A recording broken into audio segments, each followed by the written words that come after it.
한 해를 마무리하는 2024년 마지막 주일에 우리는 한 해를 돌아보아야 합니다. 아니, 지금 대한민국의 상황은 한 해를 돌아보자 이런 말을 하기가 민망한 걱정과 근심으로 가득 차 있습니다. 수많은 사건과 사고와 대통령의 비상계엄 선포와 탄핵의 정국까지 한순간도 편하지 않은 그런 상황 가운데 우리가 있습니다. 불안함과 답답함과 한숨이 우리의 마음속에 엄습해 옵니다. 이 정치적으로 혼란하니까 그것으로 끝나지 않고 경제적인 위기가 피부로 느껴지면서 고통당하시는 그런 성도님들이 생각보다 많이 있습니다. 또한 이것뿐만 아니라 또한 개인적인 문제들로 인한 고통들이 우리 앞에 산적해 있는 것처럼 보입니다. 또 그 개인적인 문제가 너무 오래돼서 깊은 낙심 속에 정말 이게 변할까? 우리 자녀가 정말 변할까? 우리의 부모님이 정말 변할까? 우리의 남편이 정말 변할까? 우리의 아내가 변할까? 뭐 이런 낙심이 엄습해오는 그런 분들도 있습니다. 건강의 문제로 인해서 불안하고 두려우신 분도 계십니다. 직장에서의 갈등, 심지어 교회 안에서의 갈등, 그 갈등으로 인해서 삶이 제대로 움직여지지 않는 것처럼 그렇게 보이는 분들도 있습니다. 아주 오래전에 광야에서 유랑하던 이스라엘 백성들이 그랬던 것처럼 우리도 삶의 지평선 너머까지 뻗어 있는 막막한 광야의 외로움을 홀로 걷는 것처럼, 공동체라고 그렇게 했는데 홀로 걷는 것처럼 그렇게 느낄 때가 있습니다. 문제는 이것을 가지고 곧바로 새로 이어져도 별로 나아질 것 같은 소망이 안 보인다는 데 문제가 있는 것이죠. 소망이 없어 보이는 2004년 연말과 2005년 새해, 우리는 도대체 어떻게 이 새해를 맞이해야 합니까? 이 상황 속에서 도대체 우리는 어떻게 새해를 맞이해야 합니까? 이 말조차 하기도 민망한 그런 시대인데 어떻게 우리가 새해를 그리스도인으로서 맞이해야 합니까? 오늘 본문은 인생의 길 가운데 커다란 위기를 만나서 한치 앞을 내다볼 수 없는 상황과 고통 가운데 있었던 다윗이 부르짖는 기도를 통해서 승리하는 내용이 나옵니다. 오늘 이 연말 연시에 이것이 우리에게 필요합니다. 제가 계속 강조하고 있습니다. 이것이 정말 필요합니다. 자기 감정, 생각에 갇히는 것이 아니라 자기 감정, 생각에 너무 많이 갇힐 수가 있습니다. 내 인생의 주관자이신 하나님을 바라보면서, 역사의 주관자이신 하나님을 바라보면서 기도하며 나아갈 때 여러 가지 역경 가운데에도 승리할 수 있게 되는 겁니다. 기도하느냐 못하느냐, 이건 정말 죽고 사는 문제입니다. 이걸 먼저 생각하셔야 돼요. 지금 이 상황 가운데 제대로 기도할 수 있느냐 없느냐는 죽고 사는 문제라는 거죠. 그런데 중요한 것은 또 뭐가 있습니까? 중언부언하는 기도는 의미가 없죠. 부르짖는다고 해서 그냥 365일 부르짖는 걸 제가 얘기하는 게 아니에요. 분명히 지금 오늘 좀 이 메커니즘을 설명드릴 텐데 오늘 본문에 그게 잘 나와 있어요. 중언부언 기도하는 것은 의미가 없습니다. 바르게 하나님과 소통하며 기도해야 이러한 불확실하고 고통스러운 인생의 장벽을 돌파할 수 있습니다. 이게 중요해요. 돌파해야 되거든요, 인생의 장벽을. 지금 여러분 가정 안에 난관이 있습니까?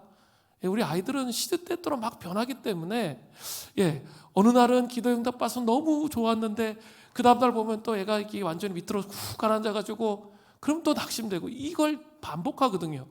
뭐 저도 그렇고 자녀를 키우는 모든 가정에서 그런 것을 느껴요. 이 과정 가운데 우리도 같이 신앙이 왔다 갔다 이렇게 하면 안 된다는 거예요. 어떻게 이 장벽을 돌파할 수 있겠냐라는 거예요. 자, 먼저 오늘 본문에 다윗이 어떤 상황 가운데 있었습니까? 시편 86편 1절을 보세요. 전반절에 여호와여 나는 가난하고 궁핍하오니. 다윗은 지금 가난하고 궁핍한 상황 가운데 있습니다. 가난하다는 원어적으로 억압받다, 고통받는다는 뜻이에요. 그리고 궁핍하다는 원어적으로 물질적인 면에서 결핍된 것을 나타내는 말입니다. 이것을 합쳐보면 절박한 고통 가운데에서 오직 하나님 외에는 의지할 것이 없는 상황. 여러분 그런 상황을 인생 가운데 겪어보셨습니까? 다 겪으실 거예요. 그죠? 그걸 겪는 그런 인생이 없어요. 물론 시기가 좀 다를 수는 있겠지만 다 겪습니다. 하나님 밖에는 의지할 게 아무것도 없어. 여러분 그런 심정을 여러분 겪으셨을 겁니다. 그 상황을 의미하는 거예요. 또 시편 86편 2절 전반절을 보십시오. 나는 경건하오니 내 영혼을 보존하소서. 내 영혼을 보존하소서.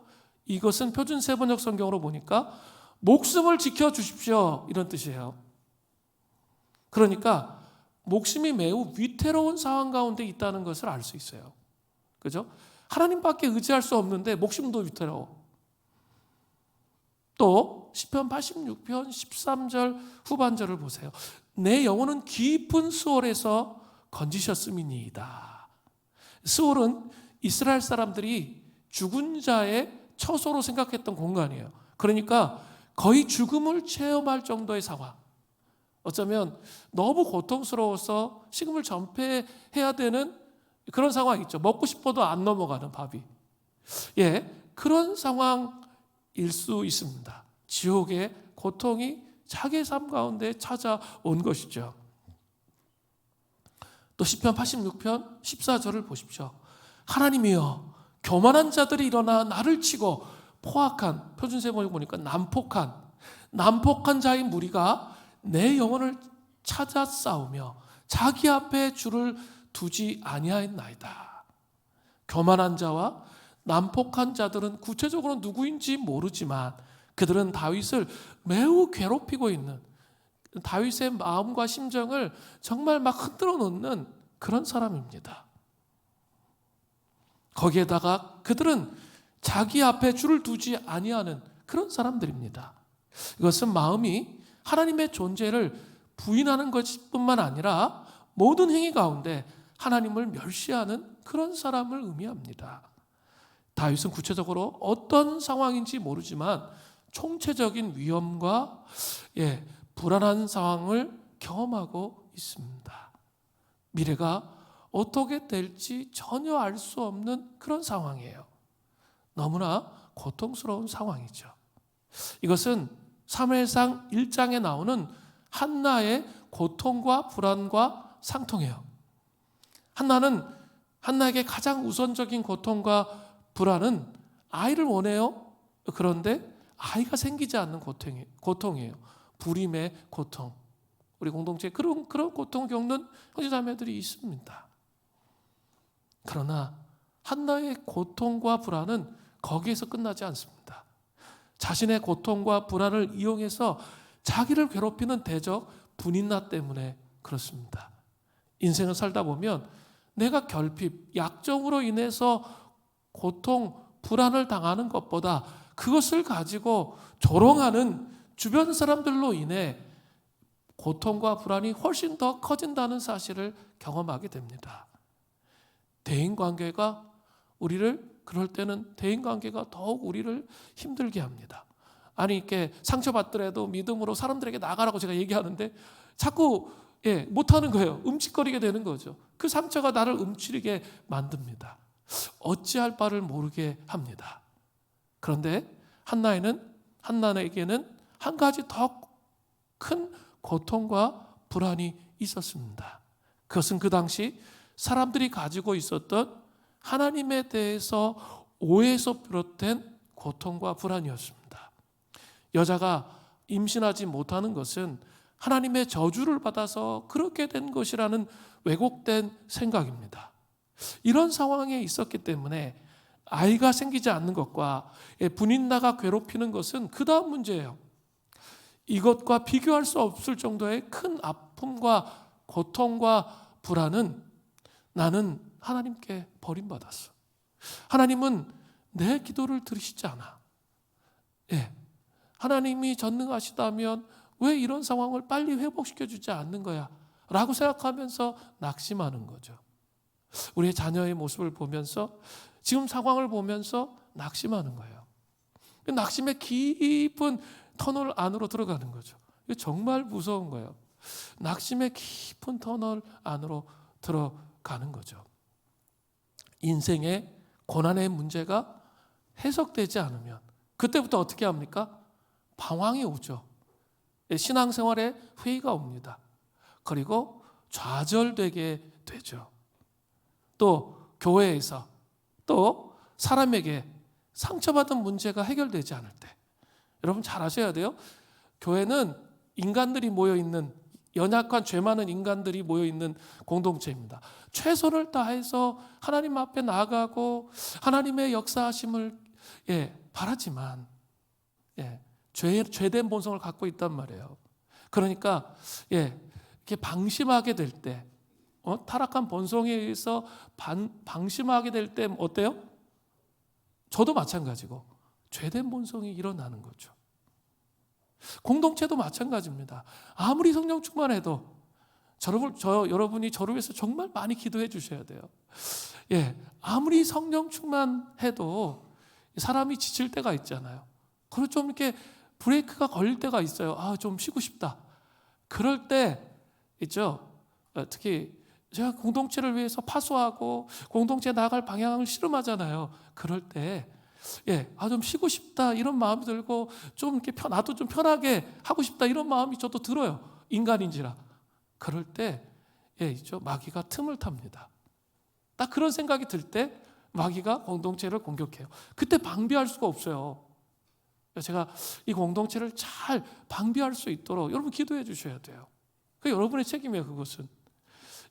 저도 책임이 있지만 그런 거예요. 상처 그러니까 교회 생활하면 상처 안 받을 수가 없어. 그런데 중요한 것은 뭐죠? 사람에게 상처 안 받을 수가 없는데 그것을 어떻게 해야 돼요? 해결해야죠. 그것을 가지고 주님 앞에 나아가면서 회복의 과정으로 가는 게 중요한 거예요. 상처받는 게 중요한 게 아니에요. 대한민국의 상황을 보면서 분노와 좌절의 반응을 하게 돼요. 자꾸 뉴스를 보면 저도 좀 이렇게 많이 뉴스를 보게 되는데 자꾸 인간적인 반응이 올라와요. 그죠?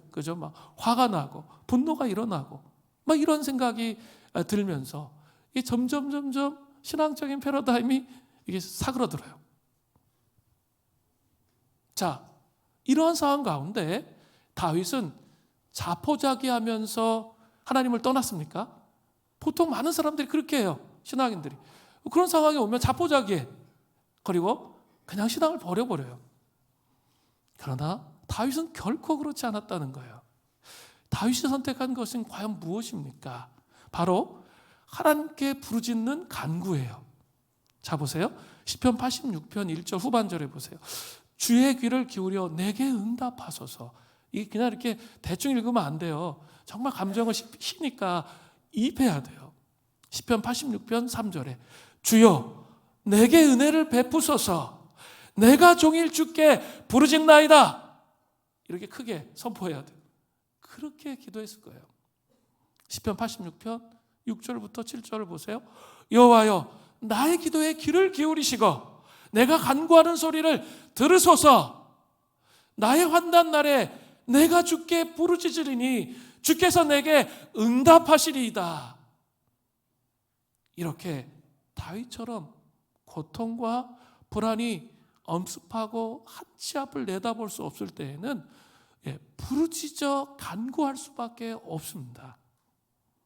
이 부르짖는 간구는 사실 그 상황으로부터 마음의 상처를 받은 거예요. 지금 이 눈앞에 보이는 상황으로부터 마음의 상처를 받아서 아주 비통한 심정을 포함한 고백이에요. 아니 지금 죽게 생겼는데 우아하게 앉아서 주님 이렇게 할 수 있어요? 그건 아직 안 죽게 생긴 거예요. 정말 죽게 생겼으면 하나님 지금 내 마음이 너무나 고통스럽습니다. 너무나 불안합니다. 제가 주님께 버림받은 것처럼 느껴지고 우리의 가정이 주님께 버림받은 것처럼 느껴지고 변화되지 않을 것처럼 우리 자녀가 우리 남편이 우리 아내가 변화되지 않을 것처럼 그렇게 느껴집니다. 하나님 제발 저를 찾아와 주세요. 자꾸 옆을 바라보면서 판단하고 비판 그런 거 하지 마시고 그 피 맺힌 절규를 하나님 앞에 해야 한다는 거예요. 부르짖는 기도는 뭡니까? 가장 중요한 원칙, 부르짖는 기도의 가장 중요한 원칙은 부르짖는 기도는 분출하는 기도라는 거예요. 분출한다는 거예요. 자기의 힘든 상황에 몰두하는 것을 순간적으로 깨뜨리는 거예요. 자꾸 막 이렇게 앉아가지고 막 이렇게 힘들고 어려운 거 자꾸 그것만 묵상되잖아. 그러지 않으세요? 힘들고 어려우면 뭐 화난 거, 분노한 거, 기도하고 싶은 마음은 일도 안 들어요. 그리고 막 그런 것만 묵상이 돼요. 그러면 어떻게 해요? 그 계속 놔두고 침묵하시면 어떻게 될까요? 그게 꽁꽁 묶이는 거예요. 그 감정에 완전히 묶여요. 그리고 끝까지 가서 불신자 같은 수준의 결정을 하게 됩니다. 여러분 경험해 보셨어요? 그럴 수밖에 없어요. 그게 꽁꽁 묶여요. 그래가지고 이렇게 침묵 기도는 그렇게 하는 게 아니에요. 저는 침묵 기도 훈련을 신대원에서 했어요. 이렇게 뭐 일주일 동안 이렇게 경건 이렇게 침묵 훈련하는 데 가서 이렇게 훈련하고 했거든요. 침묵 기도는 그럴 때 하는 게 아니에요. 먼저 뭐부터 해야 돼요? 부르짖어 기도해야 돼요. 자기가 지금 묶여 있잖아요. 묶여 있는 상태에서는 침묵으로 기도하면 한 3, 4일 정말 뭐랄까 아침, 점심, 저녁 먹고 그냥 하루에 5번 기도해야 돼. 1시간 20분씩. 그렇게 하거든요. 그렇게 하면 한 3일쯤이면 풀어지더라고요. 그 묶인 게. 그렇지 않으면 여러분 일상을 살면서 그럴 수가 없잖아요. 그럼 어떻게 해야 돼요? 하나님 앞에 정말 미칠 것 같다고, 하나님 정말 어떻게 할 수 없다고 주님 피 맺힌 절규를 하나님 앞에 하셔야 돼요. 그렇지 않으면 이 감정의 늪에선 못 나와요. 절대 못 나옵니다. 그리고 하나님의 뜻이 무엇인지 알지 못해요. 이거는 경험적으로 알잖아요, 우리가. 그래서 또 이렇게 또 어떻습니까? 이렇게 상황이 어려우면 부르짖는 기도가 됩니까? 안 됩니까? 안 돼요. 내가 아무리 영을 써 기도하려고 해도 소리가 안 나와. 아세요? 그래서 정말 죽을 힘을 다해서 부르짖어야 돼요. 지금은 그러해야 할 때요. 이 민족을 위해서, 우리 가족을 위해서 정말 이게 보는 것으로 여러분 다 판단하고 그 보는 것에 눌려가지고 그렇게 해서는 안 된다는 거예요. 그것을 뛰어넘을 수 있는 영적 힘이 내 안에 있어야 돼요. 순간적으로 깨트리는 거예요. 다윗은 고통과 불안으로 가득한 상황 가운데 자신의 인생을 포기하고 하나님께 냉소하면서 반응하지 않고 자신의 감정을 솔직하게 하나님께 고백하면서 나아갔다는 거죠. 또 3절을 보면 종일 주께 부르짖었다고 말하고 있습니다. 얼마나 처절하게 몸부림쳤는지 아세요? 마음속에서 영적 싸움이 얼마나 심했는지 아세요? 영적 싸움이 심한 거예요. 2가지 길이 있어요. 내 앞에 내 그리스도인임에도 불구하고 2가지 길이 있는 거예요. 하나는 신뢰의 길, 하나는 불신의 길. 그런데 세상을 살면서 계속 다가오는 메시지는 다 뭐예요? 불신의 길이거든요. 이게 높아지는 거예요. 신뢰는 그냥 가만히 있는다고 신뢰가 되지 않아요. 이건 점점 낮아지고 지금 내 상황 때문에 이 불신의 길이 막 높아지고 있잖아요. 갈림길에서 정말 이 불신의 길이 점점 높아지고 있잖아요. 어떻게 하실래요? 끝까지 간다니까요. 이게 높아지면 이거는 예외가 없어요. 저도 그래요. 저도 마찬가지고 어떤 사람도 마찬가지예요. 이 감정의 요동침을 견딜 수가 없어요. 그러면서 이게 점점 올라가요. 그때 필요한 게 뭐라고요? 정말 순간적으로 부르짖어가지고 이걸 깨트리는 거예요. 그래서 이걸 잠재우는 거예요. 그러면서 신뢰가 올라올 수 있도록 하는 거예요. 고통과 불안으로 가득 찬 상황이 오면 먼저 의지적으로 그 과거에 만났던 하나님을 기억하면서 몸부림치면서 의지적으로 부르짖는 간구의 기도를 드리시기를 정말 바랍니다. 혼자 할 수 없으면 같이 모여서 해야 된다니까요. 금요일마다 부르짖어야 돼요. 여러분 어떠세요? 금요 심야 기도회 때 부르짖는 게 보통 때 부르짖는 것보다 지금 부르짖는 거 어떤 차이가 있으세요? 모르시죠? 저는 제가 인도하니까 알아요. 한 3배는 힘들어, 3배. 왜 그럴까요? 눈에 보여지는 건 다 불신이고 의심인데 믿음으로 나가려고 이 씨름을 하는데 있죠. 부르짖을 때 3배의 고통이 있어요. 이걸 깨뜨리기 위해서, 이걸 잠재우고 내려가게 하기 위해서. 그래서 제가 자꾸 몸부림치며 기도해야 된다고 얘기하는 거예요. 이 불신을 잠재워야 그 다음에 제가 부르짖는 것만 하라는 게 아니에요. 그 다음 게 돼요. 그러면서 역사의 주관자이시고 우리의 삶의 주관자이신 주님의 섭리와 계획을 이해할 수 있게 됩니다. 이 마음을 가지고는 이해할 수 없어요. 자신의 마음은 해결되지 못한 채 문제로 가득 차 있는데 하나님을 이해한다는 듯한 태도로 결코 가만히 앉아있지 마십시오. 그러면 겉으로는 하나님을 신뢰한다고 말하지만 감정적인 부분에서는 그렇게 할 수 없어서 하나님으로부터 멀어질 뿐이에요. 그렇게 되면 겉으로는 하나님을 신뢰한다고 하지만 깊은 내면에서는 지금 이런 상황을 만드신 하나님 앞에 평행선을 가는 거예요. 나와 하나님의 관계에서 평행선을 간다는 것이죠.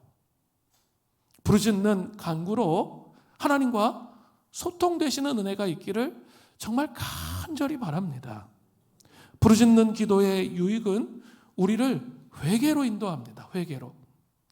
부르짖는 기도는 분출하는 기도라고 그랬죠. 우리의 이 불신과 의심들을 주여 하게 시작할 때 그것들이 깨어져 순간적으로. 그러면서 뭐가 되겠죠? 그것이 깨어지면서 순간적으로 깨달음이 와요. 깨달음이 옵니다. 부르짖는 기도를 통해서 이 깨달음에 도달하지 않으면 똑같아요. 그냥 형식적으로 소통 없이 의미 없이 방언하는 거. 아니면 또 그냥 의미 없이 중언부언 기도하는 것과 똑같아요. 부르짖어 기도하면 반드시 이 마음에 이 불신이 끊어지면서 이 주님에 대한 신뢰가 딱 생기면서 의식이 딱 돌아와요. 자꾸 다른 사람을 봤던 눈에서 나를 보게 돼요. 내가 내 탓이구나. 내가 기도로 경비하며 정말 깨어있는 삶을 살지 못했기 때문에 이런 일들이 일어나는구나 알게 돼요. 이거 제가 저한테 고백하는 거예요. 내가 정신을 차리지 못했구나. 그냥 또 습관적으로 또 주님 앞에 서 있었구나. 이런 것들을 알게 된다는 거죠. 그렇구나. 정말 그런 깨달음들을 얘기하는 거예요. 그렇구나. 내가 이 역사의 주관자이신 주님을 신뢰하지 못했구나. 내 인간적인 감정으로만 반응했구나. 이런 것들이 마음으로 인식이 된다는 거예요. 마음으로 깨달아지는 것이죠. 그래서 하나님 앞에 서 있는 나의 방식, 감정과 생각이 잘못됐다는 것을 알게 되는 것이죠. 청교도 신학자 존 오웬에 따르면 회개하지 않는 죄는 그것이 우리를 삼켜버리기 때문에 우리 마음 안에 나도 모르게 반감이 일어난다는 거예요. 회개하지 않는 죄는 우리를 삼켜요. 우리 감정을 삼켜요. 그래서 마음속에서 이 불신앙이 자라도록 한다는 거죠. 여기서 반감이란 자기 중심성에서 나오는 부정적인 감정으로서 자기 만족이 이루어지지 않으면 모든 것에 대해서 비판하고 불평하는 그런 감정이에요. 죄는 우리 안에서 하나님에 대해서, 교회에 대해서, 또 영적인 일에 대해서 반감하도록 만듭니다. 그리스도인으로 하여금 영적 생활에 늘 불만을 갖게 합니다. 꼭 이렇게만 해야 돼? 이렇게 만들어요. 이 죄가, 안에 쌓여있는 죄들이 그렇게 만듭니다. 사람들은 죄의 특성인 반감에 지배당하고 있다는 사실조차 모른 채 교회에 불만을 늘어놓기 시작합니다. 비판과 판단, 그것이 너무 빨라지는 거예요. 쉽게 사람들을 판단하고 비판하고. 그러면 그 안에 성령님의 임재가 사라지는 거예요. 이렇게 되면 특별한 동기가 없는데도 예배가 싫어져요. 예배가 싫어집니다. 또 기도하기가 싫어져요. 또 이렇게 되면 우리 안에 역사하고 있는 것이 성령님이신지 죄인지 살펴야 돼요. 우리 마음을 살펴보아야 합니다. 부르짖어 간구할 때 중요한 키포인트예요. 이제 아까 분출했다. 두 번째는 뭐라고 그랬어요? 깨달음이 온다 그랬어요. 회개의 영이 임한다는 거예요. 그때에만 다음으로 나아갈 수가 있어요. 중요한 것은 제가 허건나 부르짖는 기도하고 끝내라. 저는 그렇게 가르친 적이 없어요. 한 번도. 제가 왜 말씀 읽기 하고 묵상하고 이거 하면서 이거를 같이 연결할까요? 성경에 그렇게 돼 있어요. 잘 보세요. 부르짖는 기도를 통해 깊은 깨달음이 와야 영혼의 균열이 일어나면서 그 다음으로 나아갈 수 있게 되는 것이죠. 저는 2025년에 정말 여러분이 이 절망의 시대에 소망을 갖고 나아가기를 소원하신다면 새벽을 깨우며 함께 부르짖어 기도해야 할 시즌이라고 제가 말씀드리는 거예요. 지금은 말씀 묵상하는 것도 중요한데 힘을 같이 모아야 돼요. 힘이 딸리는 걸 느껴요. 함께 같이 힘을 모아서 이 어둠의 시기를 돌파하는 그 소망이 우리에게 있어야 된다는 것이죠. 그것이 먼저예요. 자, 그래서 그 부르짖는 기도가 되면 그 다음으로 갈 수 있습니다. 비로소 그 다음으로 가는 거예요. 다윗은 자신의 고통스러운 감정과 불안한 감정 속에서 계속 부르짖는 간구 기도만 했습니까? 아니라는 거예요. 그렇게 하지 않았습니다. 만약 그렇게 했다면 깊은 또다시 습관 안에 갇히면서 자기 연민 속에 빠지는 거예요. 그 속에서 헤어나오지 못합니다. 깨달음을 통해 회개의 영이 임하면 그때부터 각성이 돼요. 그러면 부르짖음을 멈추고 말을 통해서 회개 기도를 해야 되는 거예요. 회개를 해야 된다는 거죠. 내가 막 의식적으로 생각해서 한 회개가 아니라 성령께서 가르쳐 주시는 아주 깊은 존재 부분에서부터 흘러나오는 내가 전혀 인식하지 못했던 영역까지 하나님 깨닫게 해주세요. 그걸 회개하는 거예요. 99%는 저 사람이 잘못했어. 근데 1% 내가 잘못한 부분이 있어. 그것은 내 속마음과 관련돼서 행동으로 안 했어. 그래도 그 1%의 잘못을 회개의 영이 임하면 회개하게 됩니다. 이게 참 놀라운 신비인데 그런 일들이 일어나요. 다윗도 회개의 영이 임한 후에 한 발 더 나갔습니다. 이게 중요해요. 그것이 뭡니까? 회개의 영이 임해서 회개한 다음에 한 발 더 나간 게 바로 신뢰예요. 시편 86편 2절을 보세요. 나는 경건하오니 내 영혼을 보존하소서. 내 주 하나님이여 주를 의지하는 종을 구원하소서. 다윗은 자신이 경건하다고 말하고 있습니다. 그런데 경건하다는 것은 바로 뒷절에 주를 의지하는 것과 연결되어 있음을 알 수 있어요. 경건은 주를 의지하는 것과 연관되어 있는 거예요. 다윗은 자신이 주를 의지하는 경건한 자임을 내세우며 자신의 목숨을 구해 주실 것을 구하고 있는 거죠. 그죠? 자, 보세요. 또 시편 86편 4절을 보세요. 주여 내 영혼이 주를 우러러 보오니 주여 내 영혼을 기쁘게 하소서. 자, 여기서도 내 영혼이 주를 우러러 본다라고 표현하고 있습니다.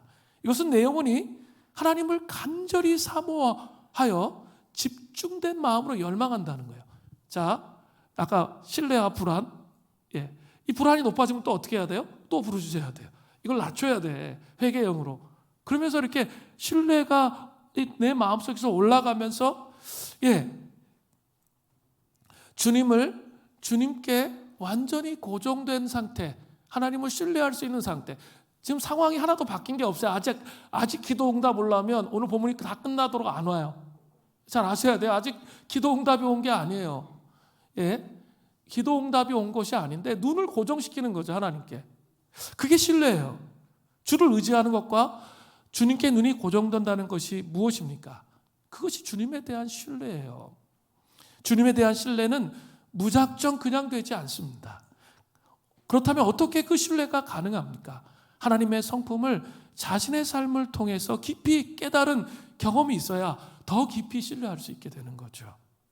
다윗이 눈을 고정시켜 하나님을 신뢰할 수 있었던 것은 자신의 삶을 통해서 하나님의 성품을 깊이 경험한 적이 있었기 때문입니다. 다윗은 이렇게 고백합니다. 시편 86편 5절에요. 주는 선하사 사죄하기를 즐겨하시며 주께 부르짖는 자에게 인자함, 헤세드, 언약적 사랑이죠. 이 후하심이니이다. 다윗은 하나님의 선하심, 용서하기를 즐거워하시는 그 하나님, 부르짖는 자에게 인자하심이 후하신 성품을 깊이 붙잡고 눈을 고정시키는 거예요. 눈앞에 있는 화나고 분노하는 억울한 거, 힘든 거 그거 보는 게 아니라 회개의 영이 임했잖아요. 부르짖어서. 그래서 순간에 날 깨뜨렸잖아요. 그 다음에 뭐 하는 거예요? 눈을 고정시키는 거죠. 하나님께. 신뢰로 눈을 고정시키면서 나아갔다는 것이죠. 이렇게 하나님의 성품을 신뢰하면서 나가기 위해서 하나님의 성품을 삶을 통해서 체험하는 게 되게 중요하다고 그랬죠. 그 체험하기 위해서 어떻게 해야 돼요? 그래서 우리가 말씀 묵상하는 거예요. 말씀 묵상할 때 찾아오시는 하나님이 있죠. 우리 가정의 문제에 응답해 주신 거 과거 있죠? 잘 생각해 보세요. 한 번도 없어요. 그거는 감정이 속이는 거예요. 상태 안 좋아지면 이제 여러분도 애들이 청소년이 되면 아시는데 이제 중2병에 걸리면 좀 아시게 돼요. 그 극단적으로 얘기하거든요. 이게 극단적으로 얘기해요. 한 번도 하나님을 경험 뭐 어쩌고 저쩌고 다 뻥이에요. 그 말을 믿으면 안 돼요. 그죠? 웃으시는 분들이 있는데 애들이 중2병에 걸리신 그 말을 다 믿으면 안 돼요. 또 그 다음날 가면 정신 돌아와요.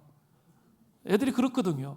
그러니까 참 이게 왔다 갔다 하는 그런 경향이 있는 거죠. 아직 믿음이 별로 없는 거죠. 우리 아이들이 그 하나님의 선하심을 계속적으로 경험해 가야만 그 믿음이 생기는 거예요. 그걸 인내하는 게 사실 되게 어렵죠. 일단은 그런 말 안 들으면 확 나잖아요. 그러지 않으세요? 다 저의 경험담인데 여러분도 그러지 않으세요? 화가 확 나요. 일단은. 그러면 또 이거 하지 말았어야 되는데 또 이래가지고 막 회개하게 되고 또 용서 구하고 해야 한다. 진짜 맨날 이거 반복하거든요. 나는 이것밖에 안 되나? 그밖에 안 되는 걸 어떻게 해요? 그렇게 돼요. 그런데 그런 상황 가운데서도 경험한 하나님이 있잖아요. 그러면 어떻게 해요? 그 성품을 신뢰해서 하나님을 의지할 수 있게 된다는 거죠. 다윗의 기도는 철저히 자기 상황 중심이었는데 하나님의 성품을 의지하면서 자기 상황을 뛰어넘어서 하나님께 눈을 고정시켜 주님을 신뢰함으로 나아가게 됐어요. 참 부르짖는 게 중요하죠. 그래서 이 신뢰가 이 마음에 생기도록 하는 게 너무나 중요한 거예요. 그거 위해서 말씀 묵상해 온 거예요. 이 신뢰가 자라도록 하기 위해서. 그러나 환경을 또 만나면 우리는 이 부르심이 또 올라와요. 자, 이 신뢰가 부르짖는 기도를 통해 열렸어요. 그러면 그 다음에 또 다가오는 게 또 있습니다. 그게 뭡니까? 찬양입니다. 다윗은 뭐라고 찬양합니까? 시편 86편 10절 후반절에요. 주만이 하나님이시니이다. 하나님만이 참된 신이라는 고백입니다. 다윗은 이러한 고백을 하기 위해서 먼저 8절부터 10절 전반절까지 내용을 통해서 하나님이 얼마나 위대한 분이신지 찬양하고 있습니다. 자, 86편 8절부터 10절 전반절이에요. 주여, 신들 중에 주와 같은 자 없사오며 주의 행하심과 같은 일도 없나이다. 주여, 주께서 지으신 모든 민족에 와서 주의 앞에 경배하며 주의 이름에 영광을 돌리리이다. 무릇 주는 위대하사 기이한 일들을 행하시오니. 하나님은 위대하셔서 우리가 생각하지 못하는 방식으로 기이한 일을 행하세요. 전혀 예상하지 못한 방식으로 기이한 일을 행하십니다. 그래서 모든 민족들이 주님 앞에 무릎을 꿇게 하신다는 거예요. 그래서 주님만이 참 하나님이신다, 이렇게 다윗이 찬양하고 있는 거예요. 부르짖는 것부터 시작했어요. 그래서 신뢰가 자랐어요. 신뢰를 통해서 찬양을 고백하는 거예요. 찬양까지 왔어요. 이 말씀은 정말 중요하게 아셔야 돼요. 하나님을 경험해 간다는 건 뭘 아는 거예요? 우리가 일하는 방식과 하나님이 일하시는 방식이 완전히 다르다는 거예요. 이걸 인식하는 거예요. 자꾸 경험하게 되잖아요. 하나님 어떻게 일하시는지. 예. 그래서 결국 하나님은 하나님의 일을 이루어 가신다는 고백이에요. 우리 눈앞에 보여 있는 것 같고 막 씨름하는데 그것이 아니라 하나님은 하나님의 방식대로 우리 아이들을 다뤄가고 있어요. 나는 불안한 거예요. 나는 아픈 거예요. 그럴 수 있어요. 그러나 정말 우리가 부르짖어 기도하는 걸 포기하지 않는다면 그게 믿음이 필요한 거예요. 하나님이 하나님의 방식으로 그 일을 이루어 가신다는 거죠. 숲에서 나무들이 자라고 있습니다. 그때 제일 큰 나무가 말했습니다. 나는 커서 아이들이 쉬는 아기 침대가 될 거야. 아기들은 언제나 예쁘거든. 둘째 나무가 말했습니다. 나는 커서 큰 배가 될 거야. 바다는 넓으니까. 셋째 나무가 말했습니다. 나는 지금 이대로가 좋아. 하늘을 가리키면서 하나님만 생각하는 것이 제일 좋은 일이니까. 세월이 흘러서 나무들이 자랐을 때 사람들이 와서 제일 큰 나무를 베어다가 마구간 구유통으로 만들었습니다. 나무는 침대가 되고 싶었지만 냄새나는 말먹이통이 된 것입니다. 나무는 정말 크게 실망했습니다. 그러나 어느 날 밤 요셉과 마리아가 마구간에 들어오더니 그 구유통을 깨끗이 닦고 아기 예수를 누이는 침대로 사용했습니다. 참 심오한 건데 아주 잘 심오한 것들을 보여주는 하나님의 방식의 신비를 보여주는 아주 좋은 예화예요. 둘째 나무는 큰 배가 아니라 시골 동네에 가난한 시몬이라는 사람의 조그만 조각배가 되었습니다. 그 나무도 크게 실망했습니다. 그런데 어느 날 아침 예수님이 오시더니 자기를 타시고 말씀을 전한 후에 베드로를 데리고 깊은 데로 가서 엄청나게 많은 물고기를 잡게 하셨습니다. 그 배는 기적을 담는 배가 되었습니다. 셋째 나무는 하나님을 찬양하는 나무가 되고 싶다고 했는데 다 자라자 베어져 십자가가 되어 사람들을 매다는 형틀이 되었습니다. 그러자 예수님이 달리시는 영광을 안게 되었습니다. 하나님의 방법, 그 방법은 항상 우리와 같지 않으나 하나님의 방법이 가장 좋은 길이에요. 지금 당장 응답해 주셨으면 좋겠는데 오히려 고난이 있어. 그래서 낙심하는 거잖아요. 그 낙심에 깊은 질병에 들어가는 거죠. 그렇게 하시면 안 됩니다. 하나님을 깊이 경험하면 갈수록 하나님의 방식을 신뢰하는 거죠. 내 고난 가운데 있어도 하나님이 하나님의 방식으로 선한 길로 이끄실 걸 믿는 거예요. 하루아침에 되지 않습니다. 이 마음에 이 두 가지 신뢰와 불안의 싸움이 계속될 때 정말 계속 부르짖어야 돼요. 그 시간이 또 되면 또 부르짖어야 돼요. 눌러야 돼요. 그러다 보면 아주 오랜 시간을 통해서 우리 아이들, 우리 자녀들, 다음 세대 아이들이 세워지는 거예요. 우리 부모님이 세워지게 된다는 것이죠. 이러한 하나님의 방법과 길에 대해서 주님을 신뢰하면서 여러분 주님을 찬양할 수 있습니까? 다윗은 이렇게 찬양하는 거예요. 그 전제 조건이 뭐예요? 앞에 부르짖어서 이 감정의 쓰레기를 순간적으로 깨트려야 돼요. 그러면서 붙잡아야만 돼요. 이거는 저도 그렇게 안 하면 똑같아요. 다 똑같아 사람은. 그죠? 눈에 보이는 것 때문에 이 마음이 흔들리기 때문에 그럴 수밖에 없어요. 그러니까 부르짖어서 깨트리면서 신뢰로 나아가고 찬양으로 나아가야 돼요. 그리고 그것으로 끝났습니까? 다윗이 멋진 건 그것으로 끝나는 게 아니라 그 다음이 나와요. 다윗은 찬양하고 한 발 더 나아가요. 그것은 바로 신앙적 결단이에요. 어떤 결단을 했습니까? 크게 두 가지 결단을 했습니다. 그런데 지금 다윗은 기도의 응답을 받은 상태입니까? 아닙니까? 아니라니까요. 지금 응답을 받은 상태가 아니에요. 그럼에도 불구하고 하나님을 신뢰하고 주님을 찬양하면서 나아가다 보니까 더 깊은 믿음이 생겨서 이러한 고백을 합니다. 첫 번째, 주의 이름을 경외하는 거죠. 시편 86편 11절을 보세요. 여호와여 주의 도, 현대의 성경에 보니까 길, 주의 길을 내게 가르치소서. 내가 주의 진리에 행하리오니 일심으로, 현대 성경을 보니까 한결같이 이런 뜻이에요. 한결같이 주의 이름을 경외하게 하소서. 다윗은 어떤 상황이 되든지 지금처럼 고통스럽고 불안한 상황이 된다고 할지라도 한결같은 마음으로 하나님을 경외할 것을 결단하고 있습니다. 주의 길을 가르쳐 주셔서 그 진리대로 제가 행할 수 있도록 주님 인도하여 주십시오. 그 고백을 하는 것이죠. 시편 119편 71절에 시편 기자의 고백이 떠오릅니다. 고난당하는 것이 내게 유익이라. 여러분 이런 고백하실 수 있어요? 고난당하는 것이 내게 유익이라. 이로 말미암아 내가 주의 율례를 배우게 되었나이다.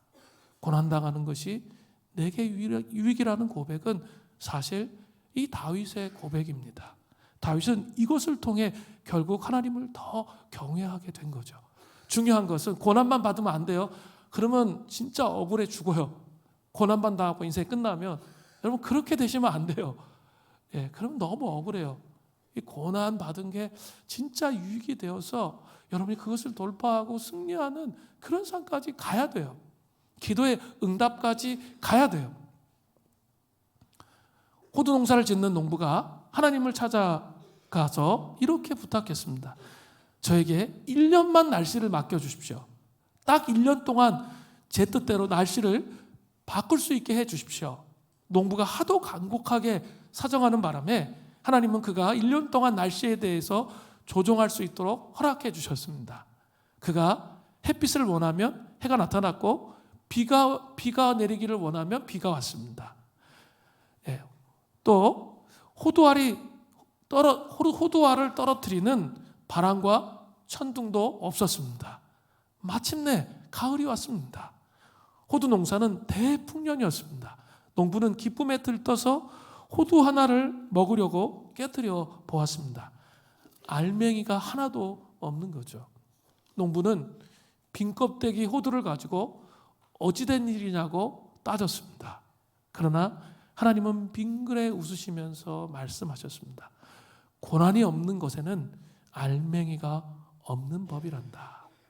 사랑하는 형제 자매 여러분, 고난이 없는 것에는 정말 알맹이가 없습니다. 여러분의 삶에 고난과 어려움으로 끝나지 않았으면 좋겠어요. 저희 간절한 바람입니다. 고난과 어려움으로 끝나지 않았으면 좋겠어요. 선하신 하나님을 끝까지 경외함을 통해서 그 고통을, 그 절망을 소망으로 바꾸시는 그 놀라운 역사를 통해 기도의 응답을 경험하시는 은혜가 있기를 간절히 바랍니다. 우리 2025년 한 해 동안 동행과 부흥이란 표를 가지고 또 한 해를 지낼 겁니다. 또 말씀을 묵상하고 씨름하고 부흥의 도약의 신비를 경험하는 그런 시간을 갈 겁니다. 그런데 그런 시간을 가려고 할 때 그냥 딱 가게 될까요? 저는 한 번도 그렇게 생각해 본 적이 없어요. 왜냐하면 제 경험적으로 그렇게 간 적이 한 번도 없거든요. 온갖 방해들이 많습니다. 마귀들이 가만 놔두지를 않아요. 하나님이 뜻대로 가려고 하면 막 여러 가지 일들을 일어나게 해요. 그냥 머리가 아파. 너무 여러 가지 일들이 일어나게 만듭니다. 그때 속아 넘어가면 안 돼요. 속아 넘어가면 절대 안 됩니다. 그때 오히려 기도의 자리에 머물러야 돼요. 그리고 부르짖어 기도하며, 이게 영적 싸움인 줄 알아야 돼요. 혈과 육에 대한 싸움이 아니에요. 영적 싸움이에요. 그것들을 깨뜨리고 무너뜨리죠. 그럼 다시 정상으로 돌아와요. 저는 목회하면서 수없이 많이 경험했어요. 그래서 이렇게 그 어려움이 왔는데 망했냐? 진짜 힘들긴 했어요. 그런 경험들이 여러 번 있어요. 그런데 망하지 않아요. 그리고 결국은 하나님께서 하나님의 선하신 뜻을 이루는 교회로 세워가세요. 그런 우리를 세워가세요. 여러분 이것에 대한 믿음이 있어야 돼요. 그죠? 그게 뭡니까? 여호와를 경외하는 거예요. 더 여호와를 경외하시는 그 은혜가 있어야 이 민족의 어두움을 열 수 있는 하나님의 사람들이 되는 거예요. 그거에 눌려가지고 보라보지 못한다면, 똑같이 얘기한다면, 우리는 이 역사의 주관자이신 주님을 통해서 우리 가운데 일하시는 것을 볼 수 없게 되는 거예요.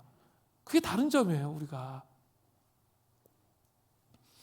자, 다윗은 두 번째 신앙적 결단은 기도 응답을 믿음으로 취할 것을 결단했어요. 시편 86편 12절부터 13절을 보세요.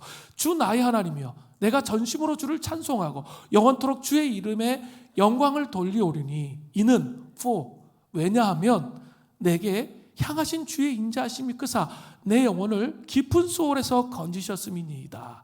다윗은 여전히 고통과 불안 가운데 있지만 여전히 기도의 응답을 받은 게 아니에요. 지금 기도 응답을 받지 않았어요.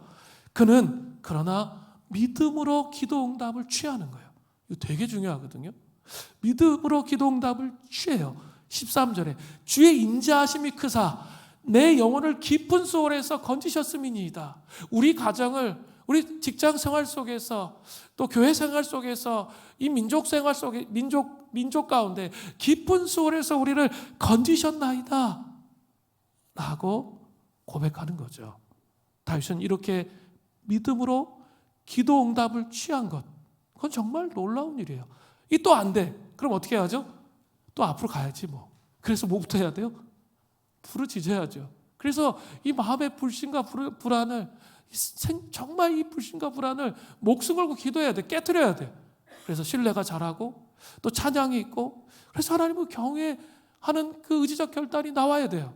그리고 믿음으로 기도의 응답이 올 것을 바라볼 수 있어야 된다는 거죠. 아직 아무것도 보여지지 않지만 전능하신 하나님만을 믿는 믿음이 있어야 돼요. 그거 하루아침에 안 생깁니다. 절대 하루아침에 안 생겨요. 이 싸움과 몸부림의 여정을 통해 마음속에 생기기 시작해요. 그게 중요해요. 마음속에 생기기 시작합니다. 이러한 동일한 모습을 보인 사람은 사무엘상 1장의 한나의 모습이에요. 한나는 너무 괴로워서 실로에 있는 성막에 나아가서 통곡하며 기도했는데 엘리 제사장, 이 영적으로 이게 혼탁하고 어두운 제사장이에요. 그런데 그가 포도주를 취한 줄 알고 술을 끊으라고 그렇게 권면했죠. 그때 한나는 자신이 억울하고 원통한 상황을 엘리 제사장에게 말했어요. 아마 엘리 제사장이 립서비스를 했을지도 모르겠어요. 이게 혼탁하니까 술 먹었는지 기도하는지 그것도 구분을 못 하잖아요. 그러자 엘리 제사장은 하나님께서 기도에 응답을 주실 것을 축원했어요.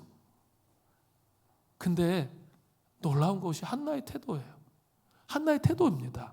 사무엘상 1장 18절, 이게 정말 놀라운 구절인데, 이르되 당신의 여정이 당신께 은혜 있기를 원하나이다 하고 가서 그 다음에요, 먹고 얼굴에 다시는 근심하는 빛이 없었더라. 참으로 놀라운 말씀이에요. 먹어서 식음을 전폐할 정도로 괴로웠는데 그 다음부터 먹는 거예요. 이거 믿음이 있어야 돼요. 신뢰가 있어야만 가능해요. 하나님을 경외해야만 가능해요. 기도에 응답이 온다는 거 믿어야 가능해요. 먹고 얼굴에 다시는 근심하는 빛이 없었다라고 말하고 있습니다. 기도의 응답을 믿음으로 취한 한나의 모습이에요. 다시는 흔들리지 않았습니다. 하나님을 전적으로 신뢰하는 모습으로 서 있었습니다. 아직 기도가 응답된 상황입니까? 아니에요. 잘 아셔야 돼요. 결코 아닙니다. 그러나 그는 믿음으로 주님을 신뢰하면서 근심하지 않았습니다. 역사의 주관자, 내 인생의 주관자를 신뢰함으로 나아갑시다. 기도 응답의 확신을 가지고 소망함으로 새해를 맞이할 수 있어야 돼요. 소망이 보이지 않는다 할지라도 우리가 하나님을 경외하기 때문에 그 소망을 갖는 거예요. 기도의 응답이 있기 전에 기도의 응답을 믿음으로 취하는 과정이 반드시 있다는 것을 여러분 기억하시기를 바랍니다. 이게 반드시 있어요. 아니 어떻게 될지는 모르겠는데 하나님께서 이끄셔. 항상 이렇게 하면 안 돼요. 하나님이 내가 이거 딱 기도하면 그 다음번에 이렇게 인도하실 거야. 그것만 빼고 딱 이렇게 역사하세요. 제가 너무 많이 경험해 본 거죠. 그래서 이제 저는 나 몰라. 몰라. 그냥 하나님이 인도해 주실 거야. 생각 많이 안 해요. 그냥 하나님이 인도해 주실 거야. 이걸 믿고 기다리다 보면 하나하나 이 길들이 열려요. 길이. 그러면서 그 인도함 속에 이 통찰로 깨닫게 되는 거예요. 아, 하나님 이렇게 하시려고 했구나. 이걸 알게 되는 거죠. 그리고 나서 한나는 어때요? 한나는 다행히도 온전한 기도 응답을 받았죠. 사무엘상 1장 20절을 보세요. 한나가 임신하고 때가 이르매 아들을 낳아 사무엘이라 이름하였으니 이는 내가 여호와께 그를 구하였다 함이더라. 아들을 낳게 되었습니다. 기도의 응답이 온 거예요. 그 믿음으로 기다렸는데 기도 응답이 왔어요. 하나님 나라를 일구는 삶은 이것과 똑같습니다. 경건을 빼놓고 이야기하면 안 돼요. 말씀과 기도의 삶을 통해서 계속 그 삶을 살아가는 거예요. 그런데 우리 앞에 많은 난관과 어려움이, 불확실성이, 도전이, 장벽이 그 어떤 사람에게도 있습니다. 그러나 기도의 응답의 확신을 가지고 나가는 거예요. 기도의 응답의 확신을 가지고 나가는 거죠. 그러면 그때 이루어집니다. 결코 포기하지 말고 이 길을 달려가야 돼요. 우리가 그러니까 앞으로 금요심야기 기도회, 새벽 기도회 모여서 이 민족을 위해서 기도하고 우리를 위해서 정말 부르짖어 생명을 다해 부르짖어 기도하면서 하나님이 역사하시기를 구해야 되는 거예요. 그때 하나님의 역사가 일어나는 거죠. 다윗은 이제 마지막으로 구체적인 기도를 하나 더 해요. 한나는 기도 응답 받았죠? 다윗은 아니에요. 아직 응답받지 못했어요. 그래서 뭘 기도하나요? 14절부터 16절을 다시 한번 자신의 상황을 고백하고 하나님의 성품을 의지해서 크신 은혜를 베풀어 주시기를 간구하고 있습니다. 그리고 나서 이 17절의 고백이 참 위대한데 여러분 꼭 이 고백을 여러분이 하시기 바랍니다. 시편 86편 17절 은총의 표적을 내게 보이소서. 은총의 표적을 내게 보이소서. 그러면 나를 미워하는 그들이 보고 부끄러워하오리니 여호와여 주는 나를 돕고 위로하시는 이신이이다. 이 구절을 꼭 기억하시기 바라요. 힘들고 어려울 때 부르짖어 간구하면서 신뢰를 쌓아가면서 주님 저에게 지금 은총의 표적을 보여주시옵소서. 여러분 이렇게 고백하시기를 바랍니다. 그렇다면 도대체 은총의 표적이 무엇입니까? 열왕기상 18장에 보면 엘리야가 갈멜산에서 850명의 바알과 아세라 선지자와 대결해서 승리했습니다. 그리고 나서 7년 6개월 동안 내리지 않았던 비를 하나님 앞에 구하기 위해서 아방이 보는 앞에서 갈멜산 꼭대기에서 얼굴을 무릎 사이에 놓고 간구하는 내용이 나옵니다. 7번째 기도했을 때 지중해 쪽에서 너무나도 작은 구름 하나가 일어났습니다. 이게 뭘까요? 아직 시작되지 않았어요. 비가 오지 않았어요. 아주 작은 구름이 일어났어요. 그게 뭡니까? 은총의 표적이에요. 그러니까 이렇게 막 힘들어하고 우울하고 불안하면 이 은총의 표적을 나의 삶 속에 우리 가정 가운데 이 민족 가운데 오는 은총의 표적을 이렇게 캐치할 수 있을까요? 없을까요? 분별을 못하면 무감각하고 그냥 향방 없이 살면 절대로 캐치를 못합니다. 캐치를 못해요. 그러면 기도 응답을 받기가 어려워요. 정말 깨어 있어야 돼요. 정말 깨어서 우리 가정을 위해서, 교회를 위해서, 이 민족을 위해서 깨어 있을 때 아주 너무나도 작은 점과 같은 은총의 표적이 우리한테 보이기 시작할 거예요. 그때 아는 거예요. 마음에 그러면 평안이 와요. 난 잘 모르지만 하나님이 지금 인도하고 계시는구나. 이 확신이 마음에 들어와요. 그 확신이 올 때는 머리로 생각하지 않아요. 기다려요. 확신 가운데 이 마음이 확정이 됐기 때문에 이거 진짜 기도 응답 분명히 온다. 기다려요. 저는 이렇게 부흥에 대해서 수많은 이런 은총의 표징을 하나님께 구했고 경험했어요. 그래서 우리 밑에 있잖아요. 우리 무지개 언약. 뭐 이렇게 동성애 그거 아니고요. 이렇게 임직식 할 때 정말 비가 오면서 쌍무지개가 뜨면서 하나님 약속해 주신 것들이 있어요. 그리고 정말 제 인생의 위기가 올 때마다 우리 교회 위기가 올 때마다 항상 무지개를 통해서 하나님 정말 함께 해주신다는 확신을 주신 것들이 있거든요. 그것들을 생각할 때 그게 뭡니까? 은총의 표적이에요. 또 내면적으로는 흔들리지 않아요. 평안해요. 지금 막 흔들리고 요동쳐도 이거 하나님이 약속하신 것이기 때문에 약속하신 것이기 때문에 이루어진다는 거예요. 이 태도가 너무나도 중요해요. 그러니까 은총의 표징이 내적으로 외적으로 반드시 있어야 돼요. 여러분 기도 응답 받아야 될 자녀들을 위해서 기도 응답 받아야 할 것 있죠? 이렇게 과하게 애들을 붙잡고 잡아서 되는 게 아니에요. 우리는 너무 이 아이를 좀 하나님 앞에 산 제사를 드리세요. 제가 늘 얘기하잖아요. 제물로 드리세요. 내가 집착한다고 아이들이 바뀌지 않아요. 오히려 더 문제가 돼요. 정말 하나님께 드리는 거죠. 그런데 정말 은총의 표적을 보여주셔서 하나님이 은총의 표적을 보여주셔서 이 아이를 서서히 바꿔가실 거. 여러분 이걸 꿈꿔야 돼요. 절대로 자녀는 하루아침에 바뀌지 않습니다. 왜요? 자녀 안에 있는 속성이 내 안에 있기 때문에 그래요. 잘 아셔야 돼요. 그 징글징글한 모습이 내 안에 있어. 그러니까 더 화나는 거예요. 그래서 내 안에 묶임을 먼저 풀어야 돼요. 내 안에 눌려있는 것, 내 안에 왜곡된 것들을 풀어야 자녀가 풀어져요. 몇몇 사람 저한테 와서 이렇게 고백하더라고요. 이번 성신금식절기에는 자녀를 위해서 이렇게 기도하는데 하나님은 저에 대해서 물으셔서 자기 안에 있는 묶임을 풀었다는 거죠. 그러니까 그 자녀의 묶임이 풀어진다는 거예요. 그런 거 되게 많아요. 정말 많습니다. 그렇게 가야 되는데 그러려면 어떻게 해야 될까요? 산 제물로 드려야지. 정말 하나님께 드리실 수 있으세요? 그러면 시작됩니다. 하나님이 이제 그 자녀를 어떻게 해요? 만져가시고 세워가세요. 눈에 보이지 않아요. 그래서 불안해요. 저도 마찬가지예요.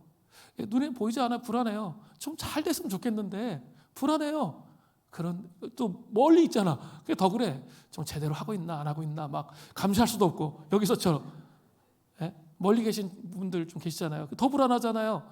그런데 주님을 믿는 거죠.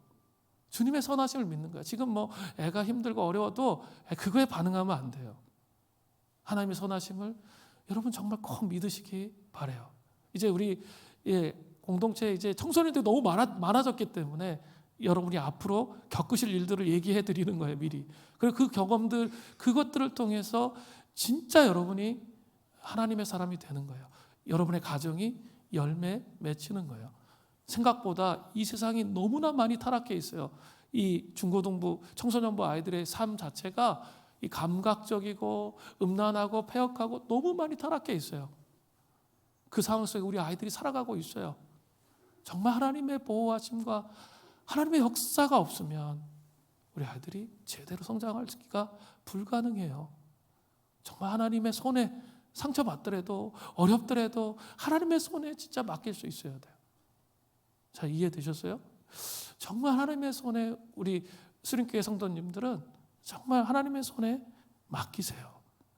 그리고 은총의 표적을 구하세요. 주님이 약속하신 그 은총의 표적을 구하면 그 확신 속에 하나님이 서서히 우리를 바꿔가실 것. 그것은 지금 상황이 너무나 힘든 가정들 또 마찬가지고 비즈니스로 인해서 어려움 당하시는 분들도 마찬가지예요. 눈에 보이지 않습니다. 그래서 어려운 거예요. 그런데 믿음이라는 것은 눈에 보이지 않아요. 그 씨름을 하는 거예요. 은총의 표적을 나에게 보이시옵소서. 그 은혜가 우리에게 있기를 바랍니다. 우리 같이 찬양하면서 기도할까요?